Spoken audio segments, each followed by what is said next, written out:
Bismillahirrahmanirrahim. Assalamualaikum warahmatullahi wabarakatuh.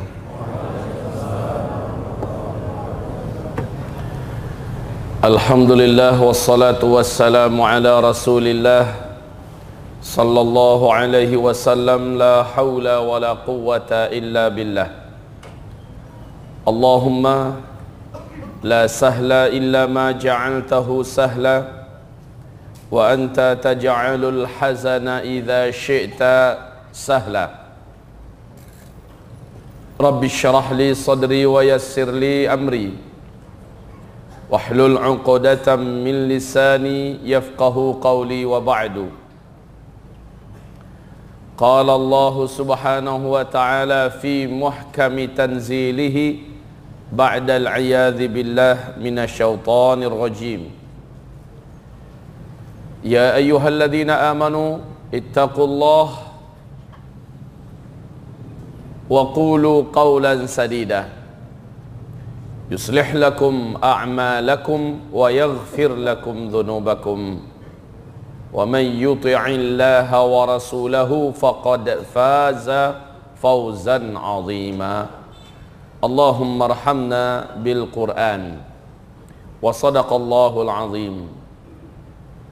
Wa qala an-nabiy sallallahu alaihi wasallam fa inna asdaqal hadithi kitabullah wa khairal hadyi hadyu Muhammad sallallahu alaihi wasallam wa syarral umuri muhdatsatuha wa kullu muhdatsatin bid'ah wa kulla bid'atin dhalalah wa kulla dhalalatin finnar. Amma ba'du. Ma'asyiral muslimin wal muslimat, mu'minin wal mu'minat, arsyadani wa iyyakumullah. Marilah kita mengucapkan alhamdulillah bi ni'matihi tatimmus salihah.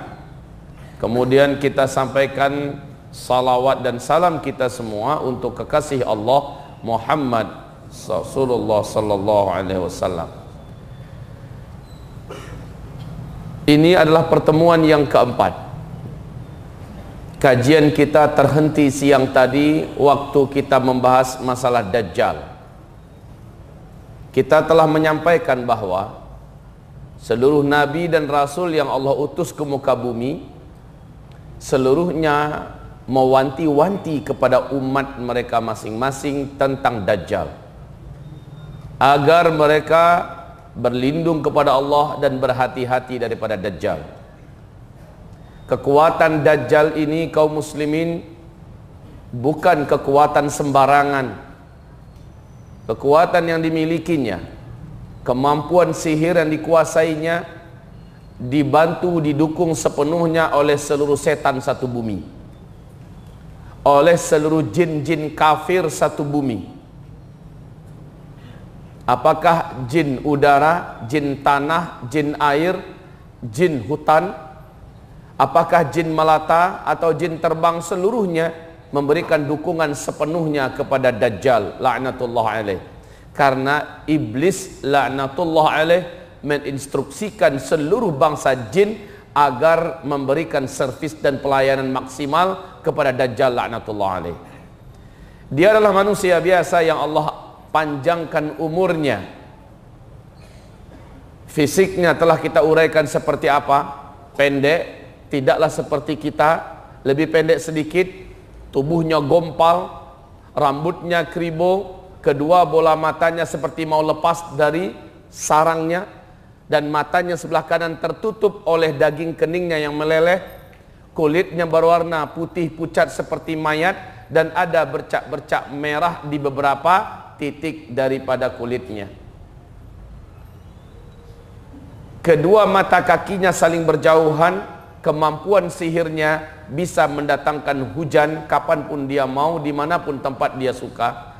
Rumput bisa tumbuh di tanah yang kering gersang, dan kuburan bisa dihidupkan seluruh orang yang pernah dikuburkan di sana dalam wujud seolah-olah orang yang dikuburkan itu belum pernah mati, bangkit seluruhnya. Kaum muslimin yang kami muliakan, dari tangan kanannya mengeluarkan api, dan dari tangan kirinya memancarkan air. Api itu membentuk sungai api, air membentuk sungai air. Nabi memerintahkan jika sempat kamu ditangkap oleh Dajjal atau bala tentaranya, dipaksa kamu memilih di antara dua itu, pilihlah apinya Dajjal. Siapa yang memilih apinya Dajjal, dia akan selamat dari api nerakanya Allah Subhanahu wa ta'ala. Masukkanlah kepala kamu ke dalam apinya Dajjal, kamu akan merasakan sejuk dan tidak akan terbakar sedikit pun. Lalu masukkan seluruh tubuh kamu, insya Allah jika orang ini mati maka dia syahid, dan dia akan diletakkan di taman-taman surga Allah sebelum kiamat terjadi. Tapi siapa yang memilih air sungainya Dajjal, dia akan menjadi penghuni neraka Allah, kekal di dalamnya selama-lamanya. Kaum muslimin yang kami muliakan, Dajjal ini posisinya yang terakhir diceritakan oleh Tamim Ad-Dari di dalam hadis sahih Imam Muslim. Hadis ini riwayat Fatimah binti Qais, di mana terjadi dialog antara Rasulullah dengan Tamim Ad-Dari. Kami sudah ceritakan posisi Dajjal saat itu ada di tengah pulau laut Yaman. Saat itu, setelah pertemuan itu, Tamim Ad-Dari menyatakan keislamannya kepada Nabi Muhammad SAW, dan Nabi berkata, laki-laki yang engkau jumpai di rantai besi di tengah pulau laut Yaman, di kuil tua itu adalah Dajjal. Kemudian si Dajjal bertanya dan dijawab, bertanya dan dijawab. 3 pertanyaan Dajjal ini adalah kunci Dajjal keluar, kata Rasulullah. Ketiga pertanyaan ini telah kita uraikan tadi, dan tanda-tandanya sekarang sudah terjadi 100%. Tanda yang pertama, apabila mata air Zuhar sudah tidak mengalirkan air. Masuk tahun kedua, genap tahun kedua sekarang, mata air Zuhar di negeri Syam dekat dengan danau Tiberias sudah tidak lagi mengeluarkan airnya. Penduduk sudah tidak bisa bercocok tanam dengan air mata air Zuhar itu. Yang kedua, kebun kurma Baisan. Kebun kurma Baisan sebelumnya senantiasa memberikan buah yang lebat. Setiap ditanam lagi kurma-kurma yang baru akan menghasilkan buah-buah yang banyak. Tapi memasuki tahun ke-7 sekarang, buah ini bukan hanya rusak buahnya, sedikit buahnya, tapi 2 tahun terakhir sudah tidak berbuah 100%. Kondisi tanda Dajjal akan keluar yang ketiga, danau Tiberias, dan danau ini posisinya sekarang adalah di jantung Israel.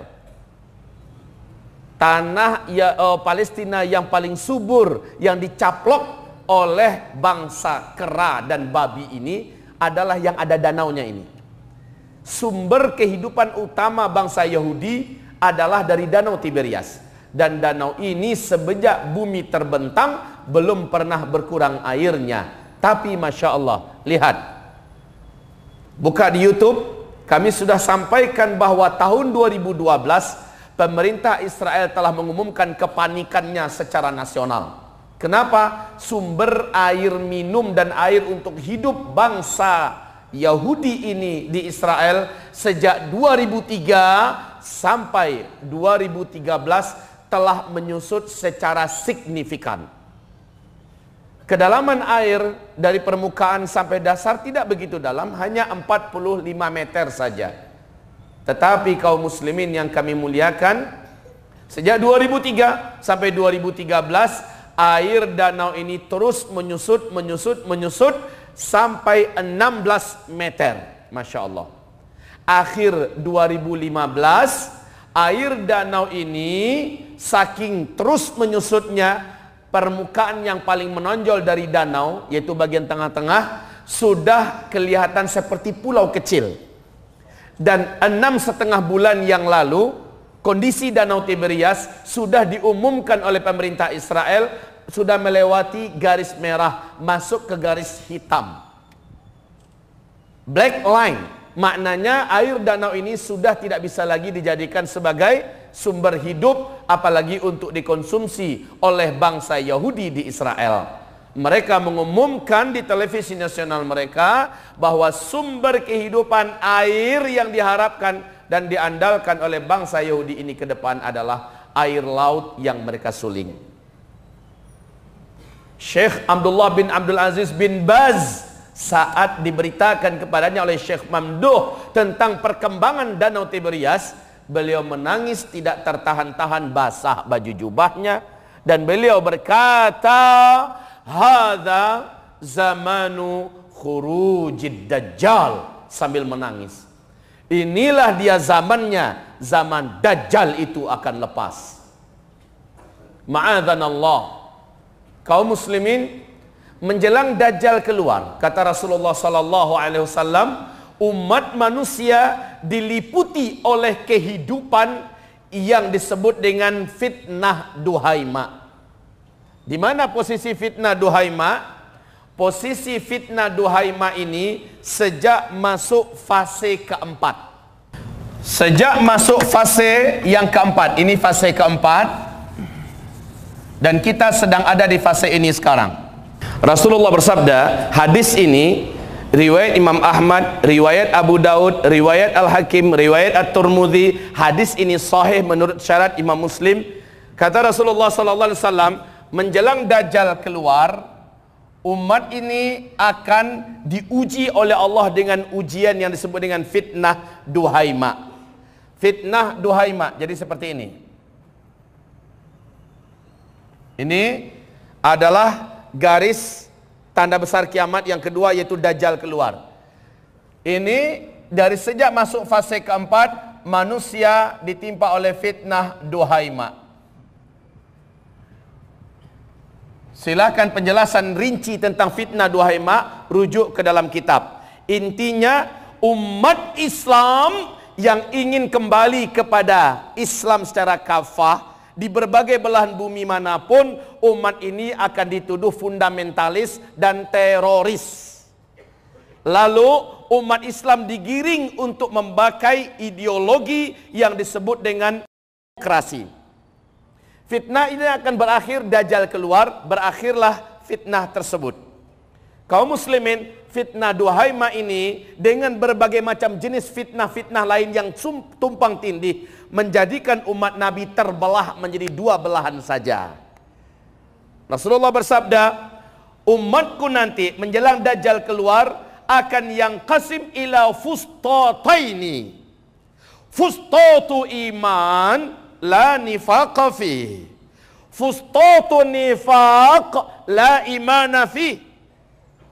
Menjelang Dajjal keluar, umatku akan dibelah oleh Allah lewat ujian-ujian yang terjadi silih berganti. Ujian ini menjadikan umat terbelah menjadi dua.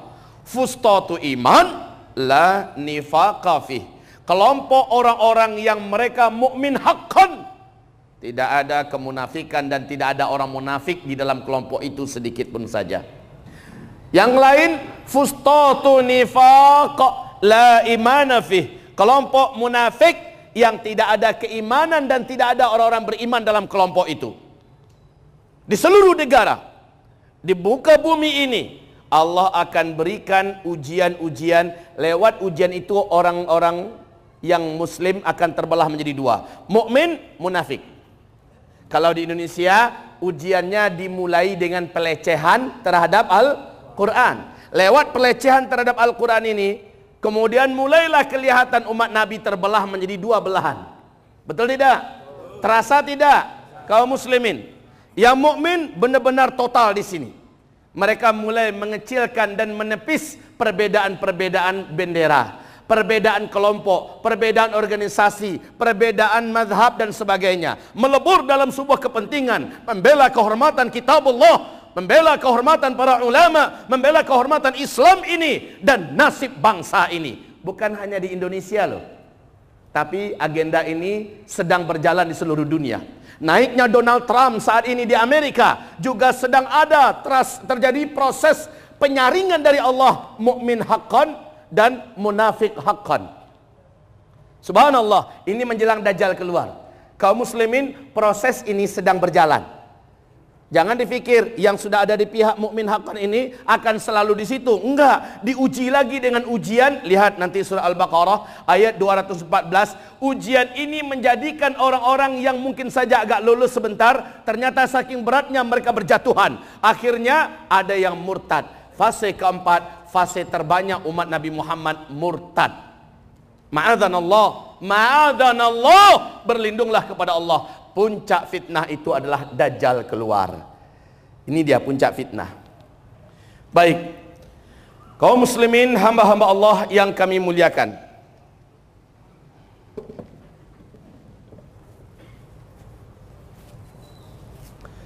para pengikut Dajjal, maaf, Dajjal itu akan keluar di mana?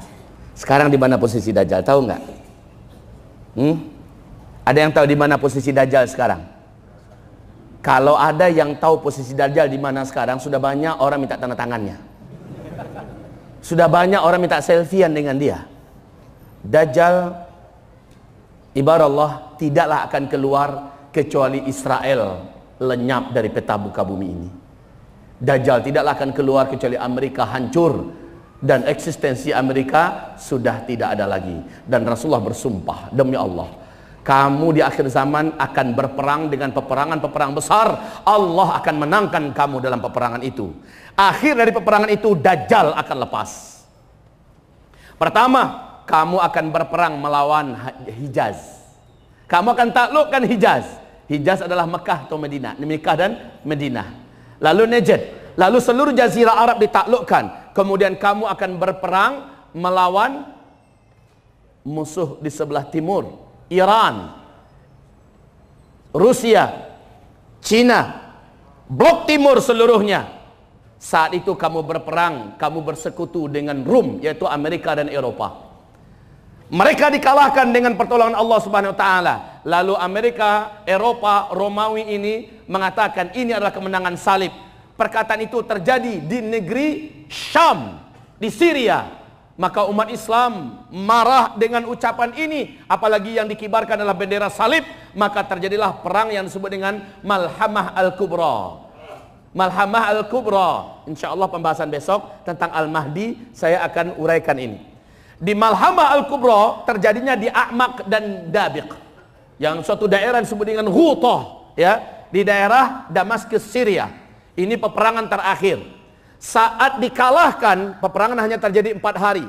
Kalah Romawi. Padahal mereka mengerahkan tentara-tentara terbaik mereka yang ada di muka bumi. Ada 80 bendera kata Rasulullah. Artinya 80 negara. Kaum muslimin, peperangan terjadi dalam 4 hari. Banyak umat Islam yang syahid. Bala tentara Al-Mahdi menjadi sedikit, tetapi kemenangan total dikuasai oleh Al-Mahdi, Imam Al-Mahdi. Kemudian terjadi penaklukan Konstantin, yaitu Turkiya. Setelah itu kaum muslimin, setan menjerit dari atas gunung bahwa Dajjal telah lepas. Para mujahidin segera kembali, lari ke rumah-rumah mereka. Mereka selamatkan keluarga-keluarga mereka. Barulah benar-benar Dajjal keluar. Barulah kaum muslimin yang kami muliakan, saat saat Romawi yaitu Amerika dan Eropa dikalahkan, Israel telah habis. Amerika telah kalah.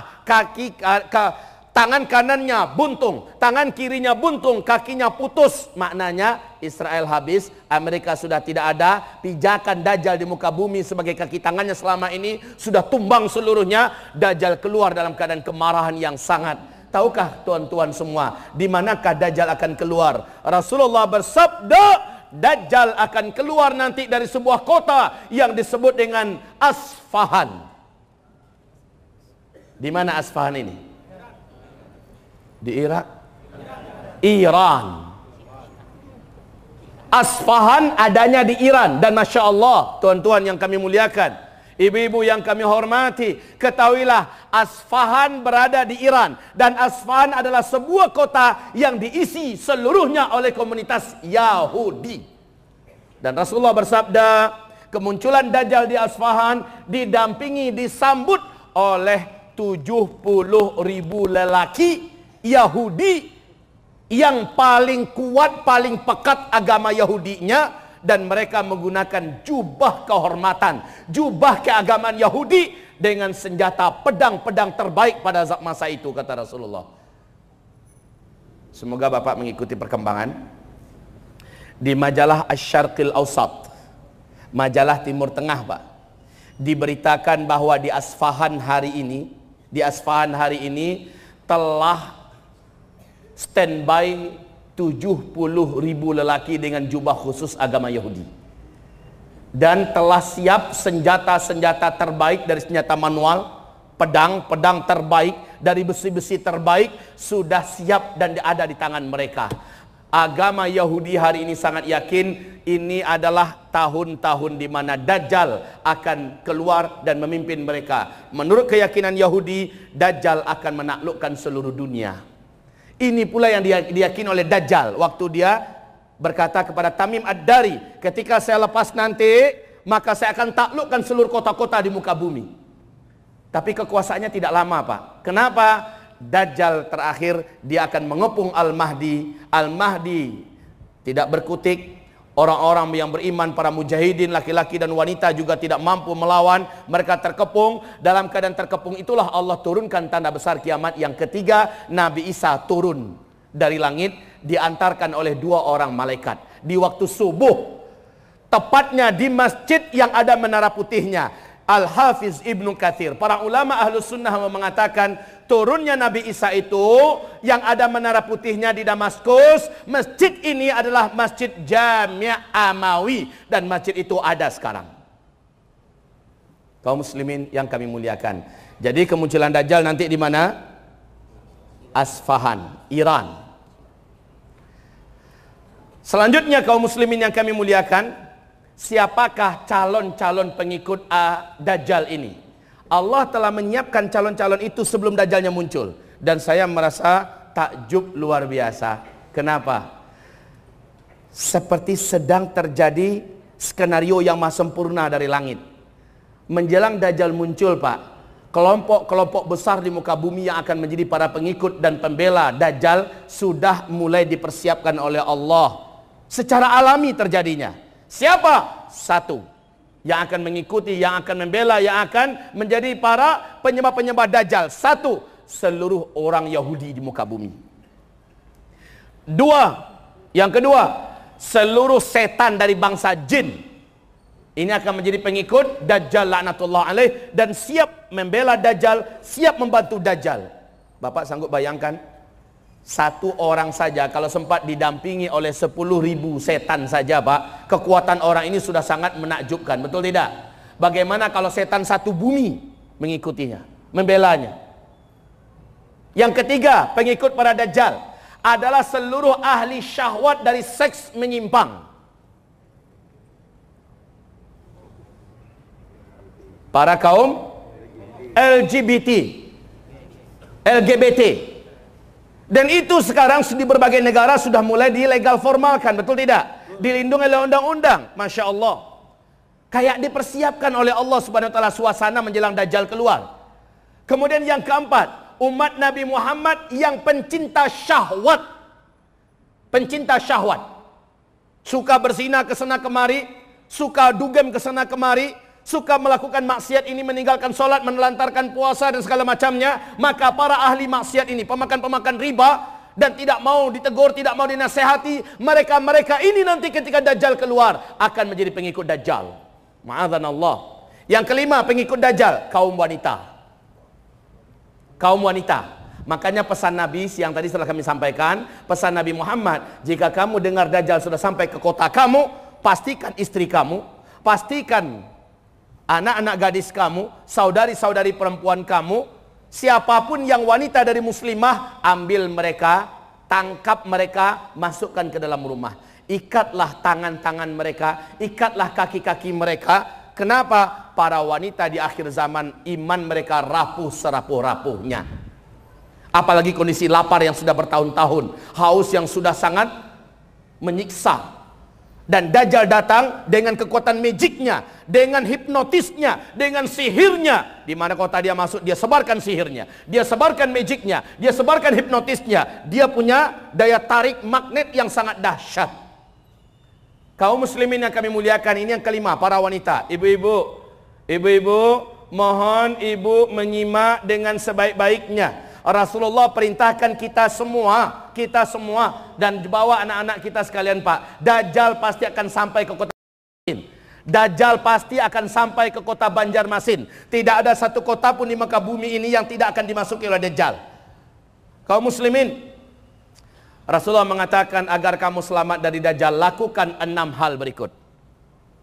Camkan ini baik-baik. Yang pertama, di akhir zaman ini seluruh umat Nabi tolong dalami kembali, tolong luruskan kembali pemahaman akidah.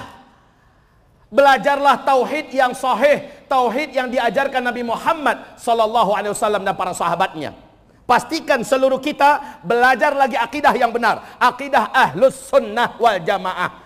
Jangan lagi diributkan, ini akidahnya mana? Ini akidah Ahlus Sunnah wal Jamaah dari kitab-kitab para ulama kita yang terdahulu.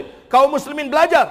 Para ulama kita desak mereka agar mengajarkan apa itu syirik, agar mengajarkan kepada kita apa itu khurafat, agar mengajarkan kepada kita apa itu tauhid, agar mengajarkan kepada kita iman yang benar. Al-imanu billah wa malaikatihi wa kutubihi wa rusulihi wal yaumil akhir wal qadari khairi wa syarrih. Ajarkan dengan benar. Kaum muslimin, tolong baca kitab Fathul Majid, kitab tentang syirik, baca.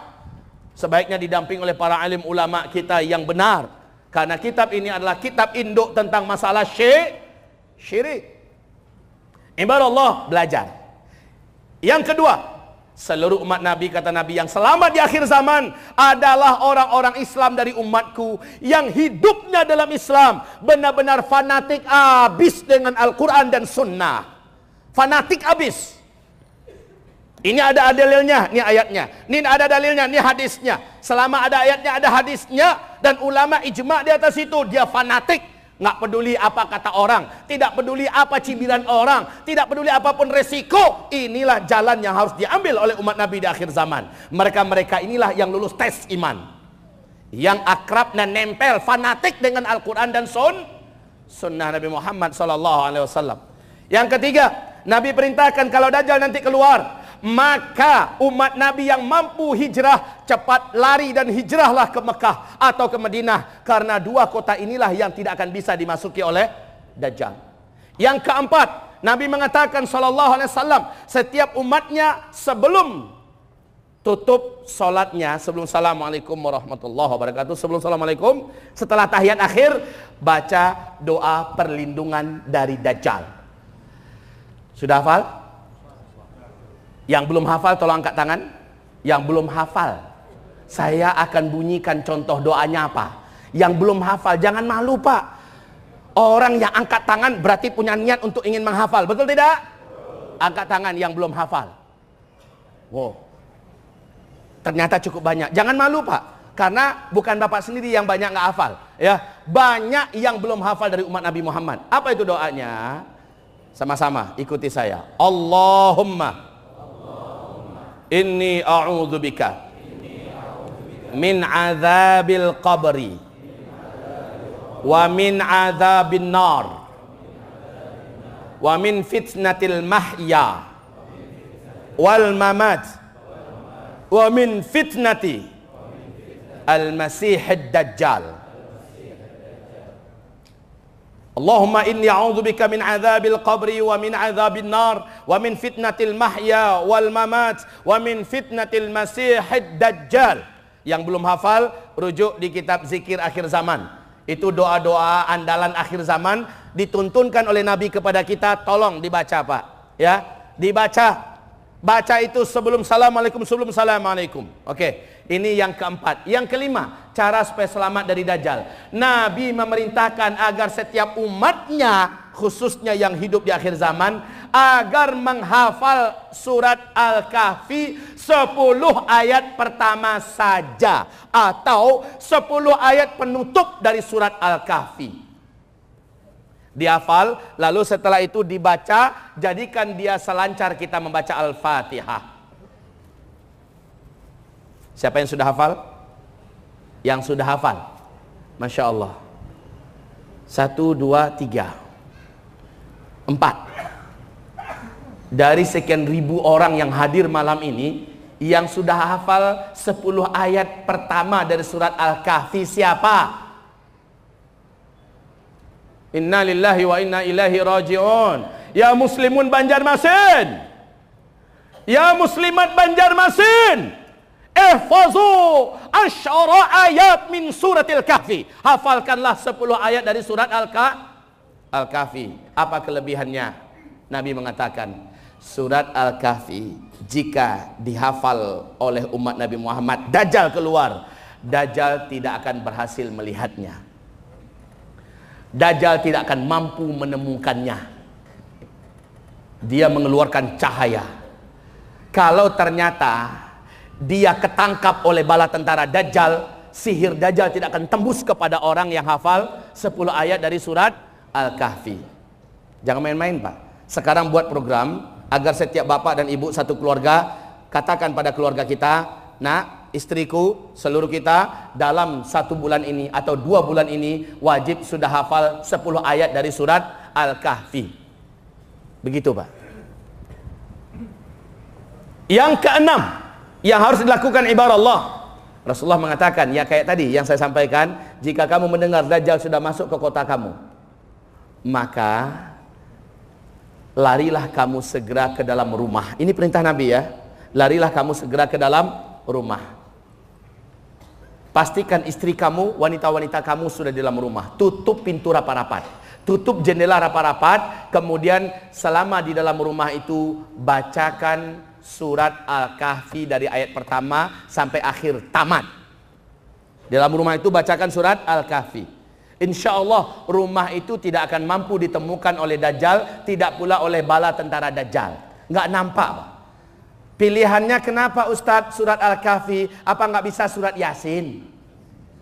Apa nggak bisa surat Al-Waqi'ah? Kenapa harus Al-Kahfi? Ingat nggak bagaimana kisah pemuda-pemuda Al-Kahfi? Orang-orang yang mempertahankan iman, menyelamatkan iman, sembunyi dalam gua. Padahal gua itu ada di negeri kekuasaan raja. Bala tentaranya disuruh mencari mereka. Mereka lalu lalang di depan gua, tapi guanya nggak nampak. Guanya nggak nampak. Masya Allah, Masya Allah. Sampai sekian ratus tahun, 300 tahun, 309 tahun. Masya Allah. Nggak nampak, Pak. Allah selamatkan penduduk yang ada dalam gua itu. Di akhir zaman, Dajjal dan bala tentaranya akan menyatroni setiap kota-kota di muka bumi. Orang yang masuk ke dalam rumah, di rumah dia bacakan surat Al-Kahfi, akan terjadi hal yang sama. Insya Allah rumahnya tidak akan nampak, Pak. Tidak akan ketemu. Ini guna membaca surat Al-Kahfi di akhir zaman. Faham?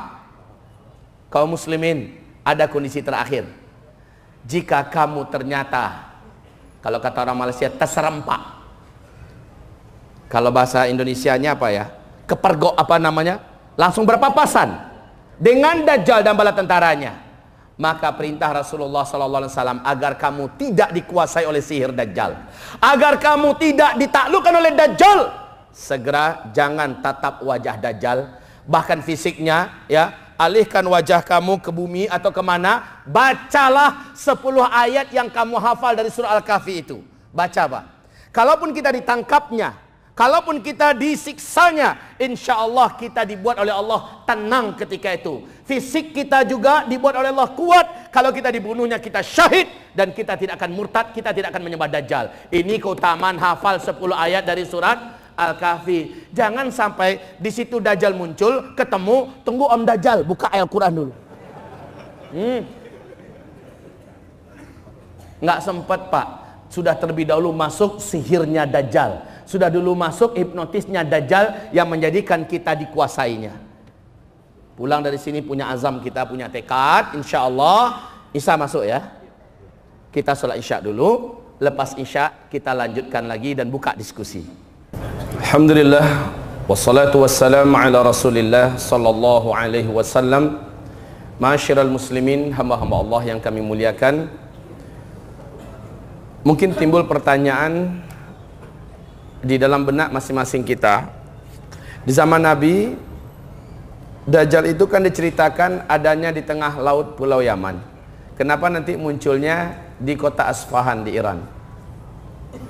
Perlu diingat, para sahabat bertanya kepada Rasulullah SAW. Jadi dalam perjalanan kehidupan Nabi dengan para sahabat sampai Nabi meninggal, perkembangan posisi Dajjal itu ternyata berpindah-pindah. Persis tawanan yang paling berbahaya, tawanan negara yang paling berbahaya, atau tawanan internasional. Maka supaya tawanan ini tidak mudah terdeteksi keberadaannya, agar penjahat-penjahat tidak berusaha membebaskannya, ibaratnya begitu ya. Lalu tawanan ini pasti dipindahkan, betul tidak? Dari satu penjara ke penjara yang lain. Coba dengarkan nanti hadis-hadis Nabi bercerita tentang keberadaan Dajjal. Ternyata Dajjal ini dipindahkan. Tiap sebentar dipindahkan oleh Allah. Ya, dalam sekian ratus tahun dipindahkan ke satu tempat, sekian ratus tahun kemudian dipindahkan lagi ke tempat lain, sehingga Nabi berkata nanti Dajjal akan muncul di daerah Anu. Selama beberapa saat Nabi berkata, oh tidak, dia bukan di situ munculnya, tapi di Anu. Terakhir Nabi mengatakan Dajjal kemunculannya adalah di Asfahan. Ini yang pertama. Yang kedua, tadi saya baru menyebutkan 4 atau 5 calon pengikut Dajjal, yang kalau Dajjal datang mereka pasti akan menjadi pengikutnya. Pertama, seluruh Yahudi di muka bumi. Kedua, seluruh setan dan jin kafir di muka bumi. Yang ketiga, seluruh para pencinta seks menyimpang, ya kan? Kemudian yang keempat, kaum muslimin yang ahli maksiat, ya. Kemudian yang kelima, kaum wanita, kan begitu? Yang keenam, siapa yang ingin membacanya nanti silakan dibaca dalam kitab Ensiklopedia Akhir Zaman di halaman 846 sampai 858.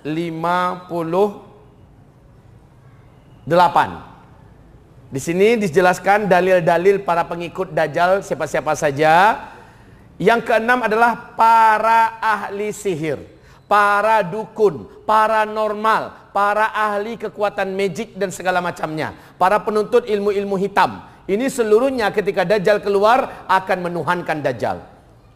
Yang ketujuh, para pengikut Dajjal yang ketujuh adalah seluruh kaum munafikin dari umat Islam. Ingat, menjelang Dajjal keluar Allah membelah umat Islam ini kepada dua belahan. Kaum munafikin, mereka ini ketika Dajjal keluar pasti akan sujud menyembah Dajjal. Berapa baru? 7. Yang kedelapan adalah para ahli bid'ah dari umat Nabi, yang bid'ahnya bid'ah aqadiyah, bukan bid'ah amaliyah. Bid'ahnya bid'ah aqadiyah seperti Syiah, seperti Ahmadiyah, ya. Bid'ah mereka bid'ah aqadiyah. Ini seluruhnya akan menjadi para pengikut Dajjal. Yang ke-8 atau ke-9? Nggak penting nomor. Yang ke-9, para pengikut Dajjal adalah seluruh kaum Khawarij di muka bumi ini. Khawarij adalah orang yang mudah mengkafirkan orang lain dari ahlul qiblah, dari umat Nabi Muhammad SAW. Nggak sependapat dengan dia, kafir, halal darah. Nah yang kayak gini nih Pak, kalau Dajjal keluar, Allah akan menjadikan fitnah kekufurannya yang tersembunyi di balik Khawarijnya dia, menjadikan dia sangat mudah menjadi pengikut Dajjal. Taib. Ibarat ma'asyiral muslimin, hamba-hamba Allah yang kami muliakan, setelah mendengarkan ini, timbul pertanyaan mungkin di antara kita, Ustadz, bukankah Dajjal itu gelarnya Al-Masih Ad-Dajjal, ya kan? Al-Masihud Dajjal. Sehingga kami diperintahkan oleh Rasulullah untuk berlindung daripada Dajjal itu bukan hanya Dajjal, tapi Al-Masih Ad-Dajjal. Allahumma inni a'udzubika min adzabil qabri wa min adzabin nar wa min fitnatil mahya wal mamat wa min fitnatil masihid dajjal. Apa bedanya dengan Nabi Isa yang juga digelarkan dengan Al-Masih? Betul kan? Al-Masih Isa alaihis salam. Ada perbedaannya. Tolong rujuk nanti di kitab yang kami rekomendasikan, baca. Al-Masih ini artinya adalah sang penghapus, yang mampu menghapuskan sehapus-hapusnya. Al-Masih Dajjal, kemampuan terkuat daripada Dajjal adalah menghapus iman dari dalam dada umat Nabi Muhammad sallallahu alaihi wasallam. Tentu saja iman yang bisa dihapus adalah iman umat Nabi yang menengah ke bawah, atau iman yang rapuh, atau iman yang bergelimang dalam maksiat, atau imannya orang-orang munafik. Ini akan dihapus sama sekali. Sehingga ketika Dajjal keluar, orang-orang ini akan kafir kepada Allah Subhanahu wa taala. Ini yang dihapus oleh Dajjal adalah keimanan. Sehingga Nabi mengharamkan, Pak, jangan pernah kamu berjumpa dengan Dajjal. Akan ada nanti seorang lelaki dari umatku yang sangat yakin imannya sudah kuat dan dia tidak akan terpengaruh dan tidak akan bisa dikuasai oleh Dajjal. Lalu dia keluar dari persembunyiannya untuk bertemu dengan Dajjal. Sok, Pak. Merasa imannya sudah kuat, dia tidak akan berubah, ya. Kemudian saat dia bertemu dengan Dajjal, langsung hilang iman dari dadanya. Kemudian dia sujud menyembah Dajjal. Saat itu dia kafir kepada Allah. Walaupun Dajjal sudah meninggalkan negerinya, meninggalkan kotanya, orang ini tetap akan kafir kepada Allah sampai dia menghembuskan nafas terakhirnya. Makanya jangan sok-sokan nanti Dajjal datang, iman saya ini dah kuat. Kalau kata orang Padang, lah putih kaji, dan lah putih kaji. Kajinya itu udah sampai ke tingkat makrifat, nggak akan tembus oleh Dajjal. Maka dia akan kafir nanti ketika dia berjumpa dengan Dajjal. Masyiral muslimin, hamba-hamba Allah yang kami muliakan, ini fenomena seputar Dajjal. Kita akan diskusi, memperluas pembahasan ini melalui pertanyaan-pertanyaan Bapak. Tapi ingat, catat, pertanyaan ini hanya berkisar dari bab-bab yang telah kita bedah. Jangan tanyakan Al-Mahdi dulu. Al-Mahdi belum kita bahas. Jangan tanyakan tentang Isa alaihissalam. Isa besok pembahasannya, insyaallah ta'ala. Begitu juga seterusnya. Yang dari Dajjal kesininya, tafadhol tanyakan. Selama ada ilmunya pada saya, ada dalilnya, ada hujahnya, saya akan menjawab. Dan jika saya tidak tahu, saya tidak akan malu mengatakan la adri, saya tidak tahu. Karena salah satu bentuk tanggung jawab ilmiah adalah berani mengatakan tidak tahu jika memang tidak tahu. Kata Imam Malik, guru Imam Syafi'i, salah satu tanda bahwa engkau berilmu adalah jika engkau tidak tahu, ditanya oleh orang, maka engkau berani mengatakan kepadanya la adri, tandanya engkau telah menjawab dengan ilmu. Gitu ya. Tafadhol, diperluas pembahasan ini karena ada hal-hal yang mungkin saja saya belum sempat membahasnya, menguraikannya, tapi dengan pertanyaan akan terbukalah rahasia itu dan saya akan uraikan. Silakan. Barakallahu fiik. Semoga Allah memberkahi ayahanda kita yang mulia. Kaum muslimin, bagus pertanyaan beliau. Samiri, tidak sedikit para ahli sejarah yang mengatakan bahwa dia adalah sosok Dajjal. Sehingga Nabi Musa yang begitu perkasa dan kuatnya tidak mampu menghadapi Samiri ini. Baik, sahih atau tidak, kaum muslimin, ini diangkat oleh Muhammad Isa Daud dalam pembahasannya tentang Dajjal akan muncul di segitiga Bermuda dan sebagainya. Saya sudah bahas kitab itu dan saya sudah menamatkan kitab itu berkali-kali, Pak. Nah, kaum muslimin yang kami muliakan, Samiri ditengarai sebagai sosok Dajjal. Lah Dajjal ini sebenarnya dia memang termasuk satu di antara 5 makhluk Allah yang Allah panjangkan umur. Jadi makhluk-makhluk Allah yang Allah panjangkan umur itu, pertama, seluruh malaikat. Yang kedua, Dajjal laknatullah alaih. Yang ketiga, iblis laknatullah alaih. Yang keempat, Nabi Isa alaihi salam. Dan yang kelima, Ya'juj dan Ma'juj. Ya. Lalu Samiri ini Dajjal atau tidak, ini baru qila wa qala. Kalau qila wa qala, maka tidak bisa dijadikan sebagai pegangan. Ya. Walaupun begitu, di dalam Al-Quran, para mufassirin seperti dalam tafsir Qurtubi, dalam tafsir Tabari, Al-Hafiz Ibnu Katsir mengatakan Samiri dikatakan oleh Nabi Musa, pergilah kamu, maka tidak ada satupun yang bisa menyentuh kamu. Ya, tidak ada satupun yang bisa menghabisi kamu kecuali dengan janji yang telah Allah janjikan. Dengan ini sebagian para ahli sejarah dan tafsir mengatakan ini adalah sosok Dajjal. Di zaman Nabi Musa berwujud Samiri. Kemudian di zaman Nabi Muhammad berwujud Ibnu Sayyad. Ibnu Sayyad ini sampai meninggal Umar bin Khattab tetap yakin Ibnu Sayyad itu adalah Dajjal.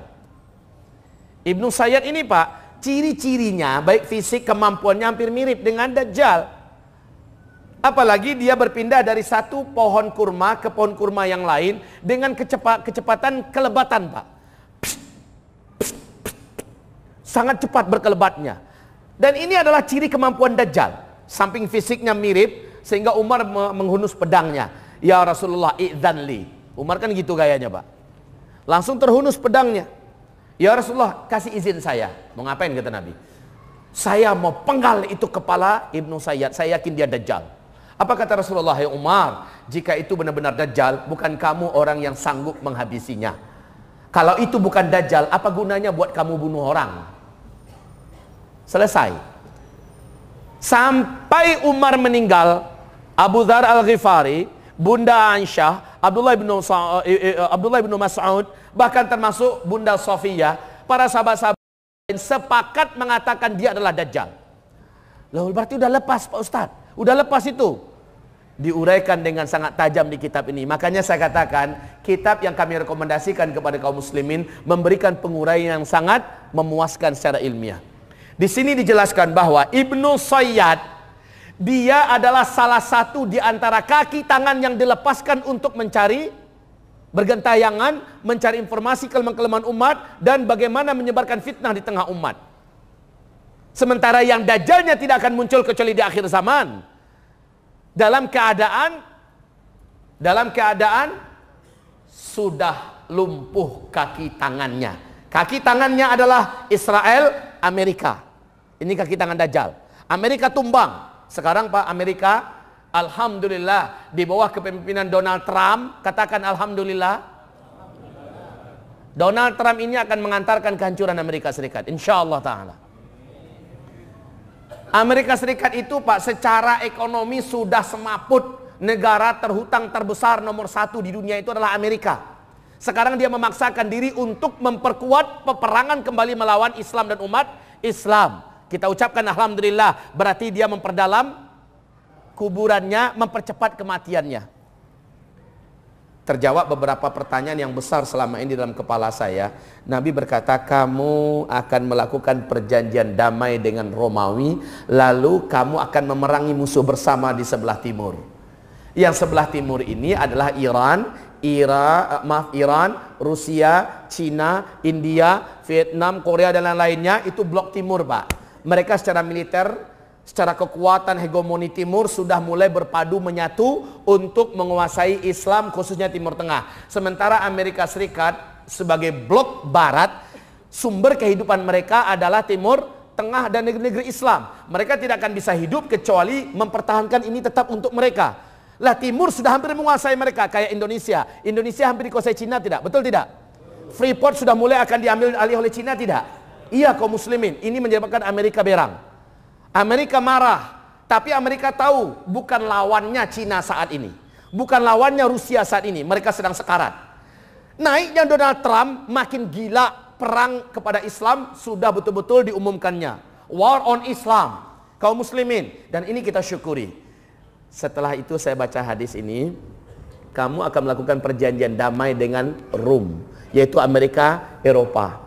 Oh, naiknya Donald Trump ini, Islam akan perang dengan Amerika, Eropa, dan disitulah terjadi perjanjian damai. Kita akan diajak atau akan terbawa untuk melakukan perdamaian dengan Amerika dan Eropa, di mana Amerika, Eropa, dan Islam pada akhirnya akan menjadi sebuah kekuatan untuk perang melawan Timur. Inilah perang dunia ketiga. Dan penyulut perang nanti, kata Rasulullah SAW, adalah gunung emas yang ada di Irak. Ini diumumkan oleh George Walker Bush. George Walker Bush sebelum digantikan oleh Barack Obama, berapi-api di depan Gedung Putih berkata, satelit kita telah menangkap potensi emas yang sangat besar di negeri Irak. Amerika Serikat selaku polisi dunia akan memastikan emas ini aman, tidak terjatuh ke tangan penjahat yang tidak bertanggung jawab. Berarti Amerika penjahat yang bertanggung jawab. Begitu. Dan Rasulullah bersabda, la taqumus saa'ah hatta yasiral furat. Ini pembahasan kita besok insyaallah. Tidak akan terjadi kiamat sampai mengering sungai Efrat. Sungai Efrat sudah kering total sekarang, Pak. Dan gunung emas itu satelit Amerika sudah menemukannya di Irak. Subhanallah, ini tanda-tanda yang nyata kaum muslimin. Jadi pertanyaan Bapak Ayanda tadi semoga terjawab ya insyaallah ta'ala. Saibaba ini siapa? Ini orang yang secara fisik hampir mirip. Secara fisik Tetapi ada juga ketidakmiripannya. Sebaba pakai mati, Dajjal yang mematikannya Nabi Isa, maka bukan dia berarti. Dajjal sudah muncul dari Khurasan, itu kan akhirnya diralat judul itu oleh penulis. Dajjal nanti akan muncul di Khurasan. Tembakannya bukan lagi ke Saibaba. Sri Setia Saibaba udah keok, udah koit alias mampus. Jutaan pengikutnya Pak, hampir 20 juta pengikut setianya yang menuhankannya. Memang betul, di India. Dan dia udah mati sekarang. Ya.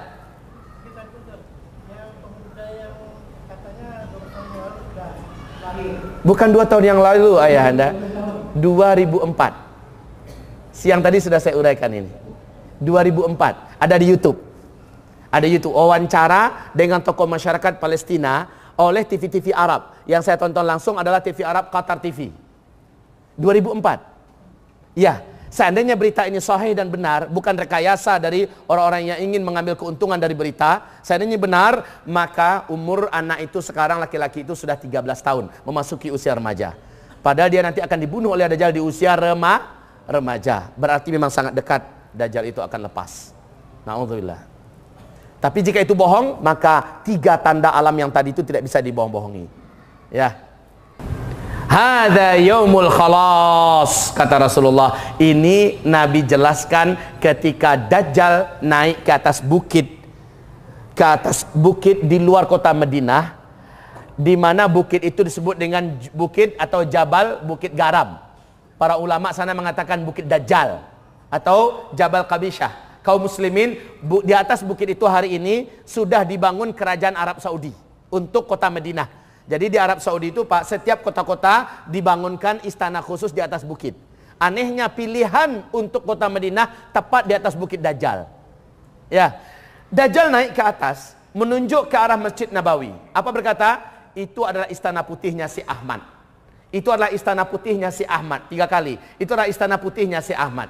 Unik loh Pak ungkapan Nabi ini. Dajjal akan berkata nanti ketika dia naik ke atas bukit itu adalah istana putihnya si Ahmad.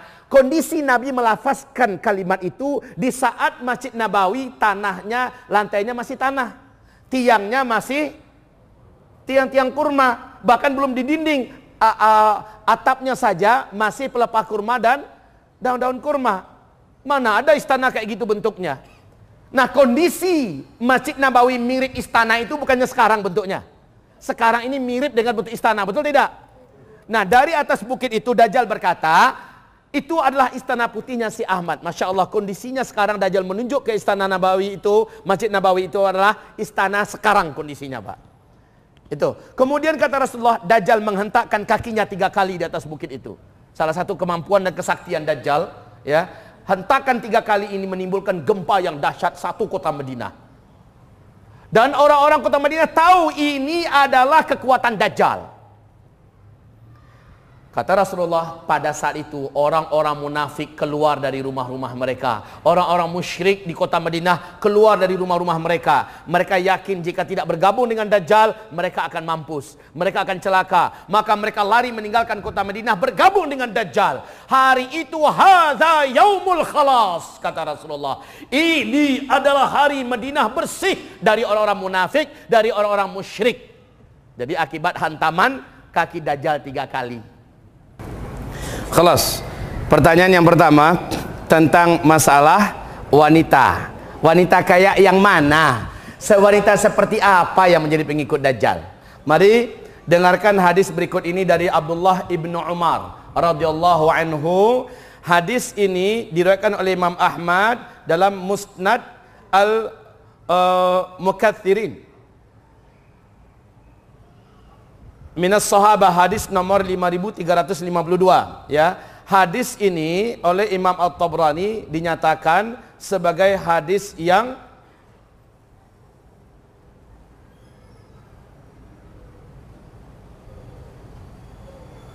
dalam kitab sebagai hadis yang sahih dalam kitab Musnad Imam Ahmad. Jadi bunyi hadisnya begini.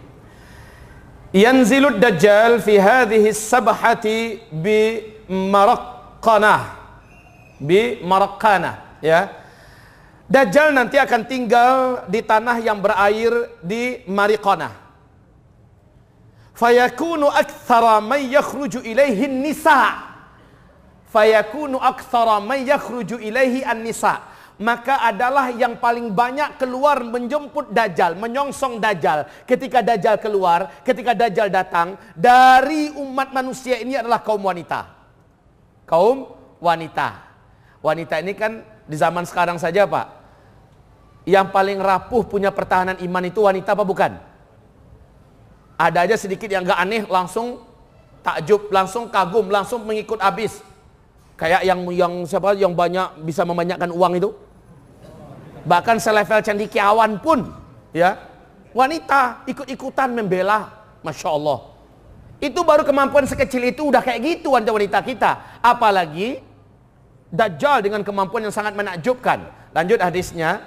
Innar rajula la yarji'u ila hamimihi wa ila ummihi wa ibnatihi wa ukhtihi wa ammatihi fayuthiquha ribata. Sesungguhnya para lelaki pada saat itu, sesungguhnya para lelaki pada saat itu sungguh akan mengumpulkan istrinya, akan mengumpulkan anak-anak perempuannya, saudara-saudara perempuannya, bibi-bibinya, dan mengikat mereka di dalam rumahnya. Coba lihat ini.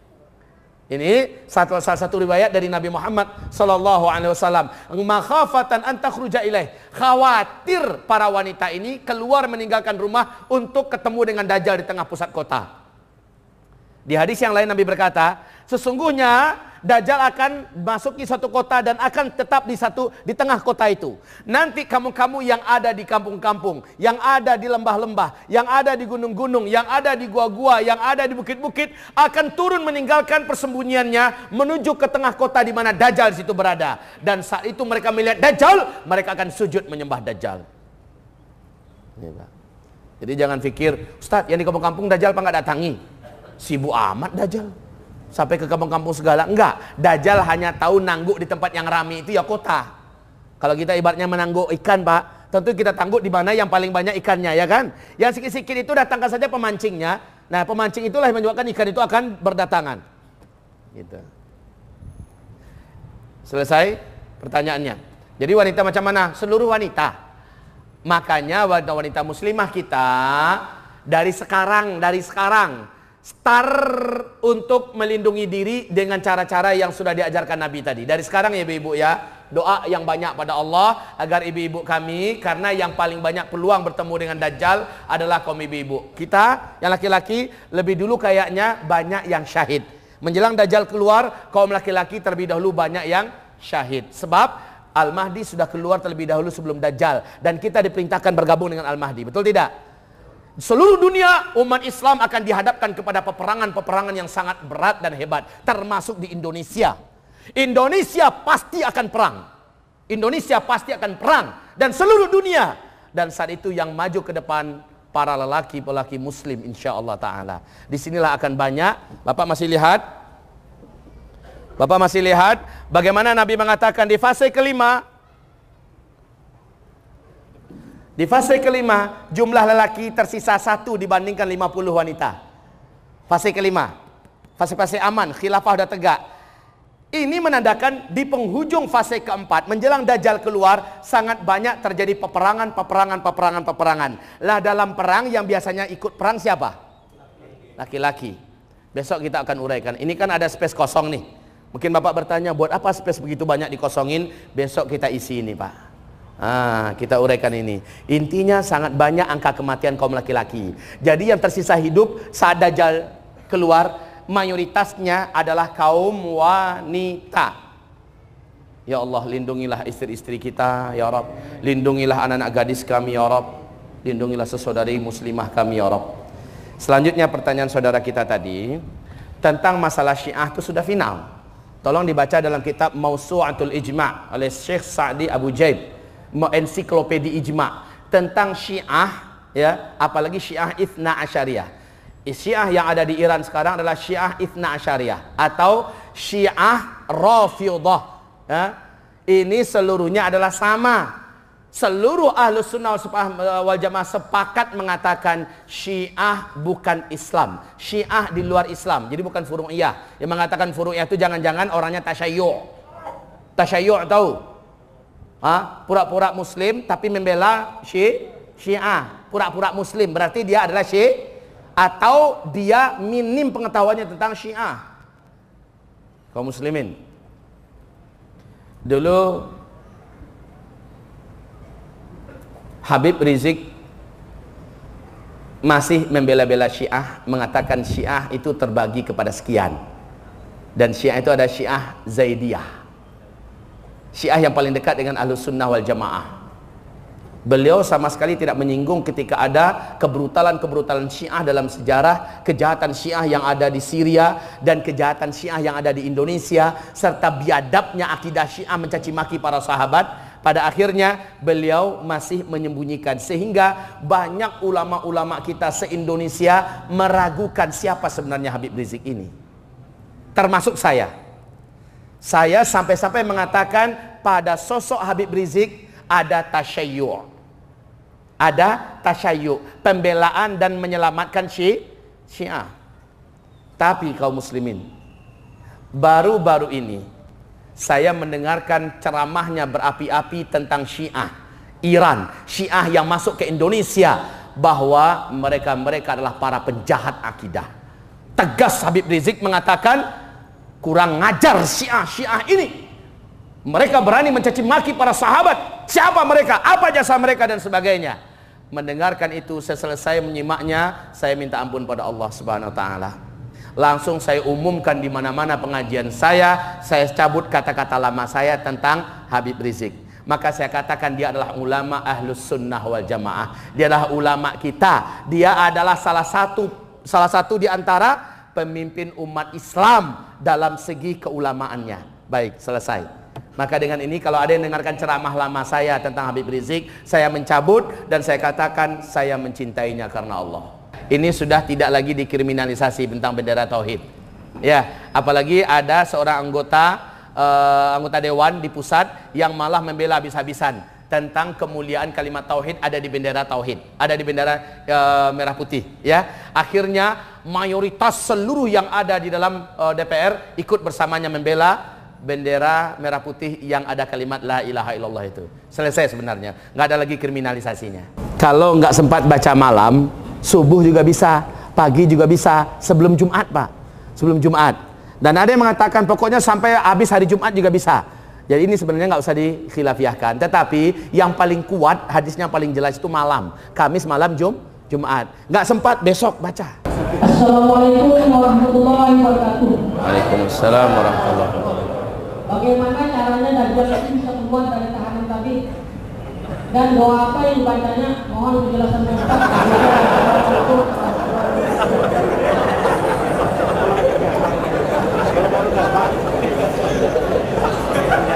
Masya Allah. Pertanyaan final membuat kita menjadi segar.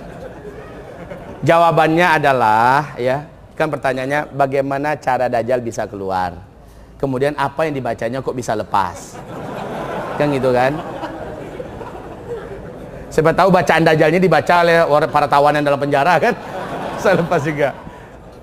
Jadi kalau gitu pertanyaannya saya jawab begini aja. Ntar kalau Dajjal keluar ditanyain aja langsung ke dia.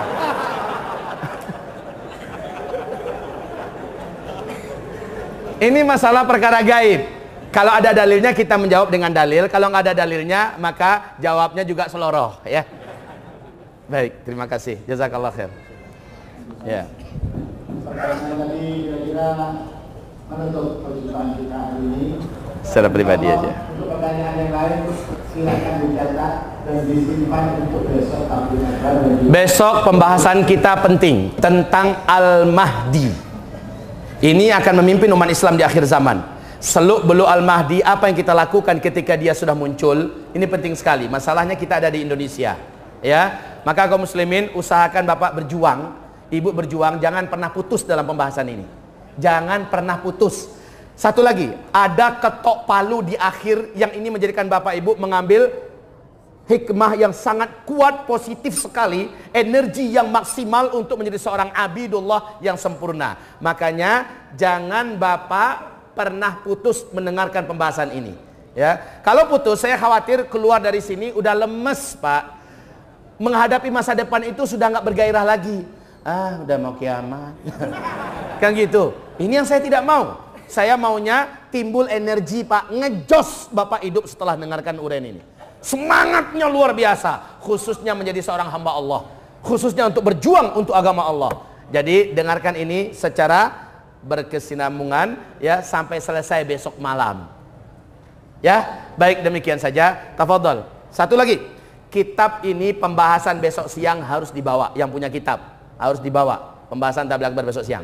Karena kita akan menguraikan banyak hal yang ada di dalam kitab. Tafadhol. Selesai. Kaum muslimin, kita tutup dengan membaca surat Wal Asri. A'udzu billahi minasy syaithanir rajim. Bismillahirrahmanirrahim. Wal 'asri innal insana lafi khusr illa alladhina amanu wa 'amilus shalihat wa tawasaw bil haqq wa tawasaw bis sabr. Allahumma arhamna bil Quran wa sadaqallahul azim. Doa kafaratul majlis. Siapa yang membaca doa ini, kata Nabi, sebelum ia berdiri dari tempat duduknya masing-masing, Allah gugurkan seluruh dosa-dosa kecil yang ia perbuat sebelum itu. Subhanakallahumma wa bihamdika asyhadu an la ilaha illa anta astaghfiruka wa atubu ilaik. Wabillahi taufiq wal hidayah. Wassalamualaikum warahmatullahi wabarakatuh.